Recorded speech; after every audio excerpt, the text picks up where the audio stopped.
Can Yaman y Kerem Bürsin, una guerra secreta por Undertale. ¿Qué está pasando realmente? Esto es un salseo que no te puedes perder. Olvídense de lo que les han contado, porque hoy vamos a desenterrar la verdad sobre esta supuesta enemistad que lleva sonando fuerte en todos los rincones de Turquía y más allá. Can Yaman y Kerem Bürsin odiándose por culpa de Undertale. Uf, menuda historia.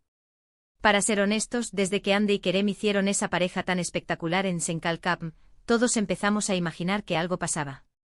Y sí, luego nos enteramos de que estaban juntos de verdad. Un sueño hecho realidad para muchos fans. Pero, ¿qué pasa cuando el ex de la chica guapa y el actual novio se cruzan? Pues que se crea un ambiente de esos que te ponen los pelos de punta. Se comenta que Can Yaman, que fue el primer gran amor televisivo de Ande, nunca se tomó bien que ella rehiciera su vida con Kerem. Y ahí es donde empieza el lío, ¿verdad?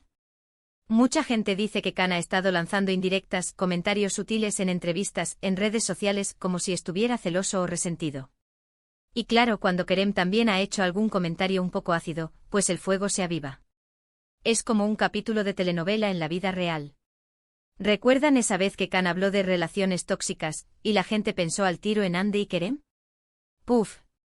Pero a ver, vamos a analizar esto un poco más a fondo. Lo que yo creo que está pasando es que hay mucho interés mediático. Ande, Can y Kerem son tres nombres gigantes en el mundo de las series turcas. Son la trifecta.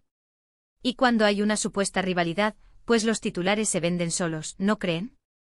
Muchos dicen que es todo una estrategia para mantener el foco. Imaginen, si hay una tensión, aunque sea fingida, las fans se vuelven locas, especulan, y la gente habla de ellos todo el tiempo. ¿Será que esto es solo un juego para mantenerse relevantes? Yo sospecho que sí, o al menos, el interés mediático se aprovecha mucho. No me creo que estén pegándose puñetazos en camerinos, pero tampoco que se manden flores y se inviten a sus cumpleaños. Piénsenlo, Can Yaman es conocido por su carisma y su estilo de vida un poco, digamos, mediático. Y Kerem Bürsin, pues se ha mantenido un poco más en segundo plano, pero con Ande boom.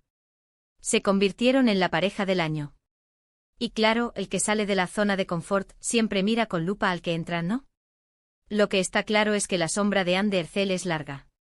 Es una mujer increíblemente talentosa y con una belleza que desarma a cualquiera. Es normal que dos galanes como Can y Kerem se hayan fijado en ella. La pregunta del millón es, ¿realmente existe esta enemistad, o es algo que los medios alimentan porque vende mucho salseo? Yo tiendo a pensar que hay una base real, quizás no de odio profundo, pero sí de una incomodidad palpable. Es difícil ver a tu ex feliz con otra persona, y más si ese otro es también una estrella. Y para el que está ahora, siempre está la comparación, la sombra del pasado. Pero, ¿cuánto de esto es verdad y cuánto es puro marketing para sus próximas series o proyectos? Esa es la pregunta del millón. Los fans de Ande y Kerem sufrieron cuando anunciaron su ruptura, y ahora, con este supuesto drama, la cosa se pone más interesante. Me da la impresión de que a veces el mundo de las celebridades es un circo de tres pistas, y nosotros, los espectadores, somos los que pagamos la entrada para ver el espectáculo. Y este salseo de Can, Kerem y Ande es un espectáculo de primera. Ahora les pregunto a ustedes, ¿creen que Can Yaman y Kerem Bürsin se odian de verdad por Undertale, o es todo una gran estrategia mediática?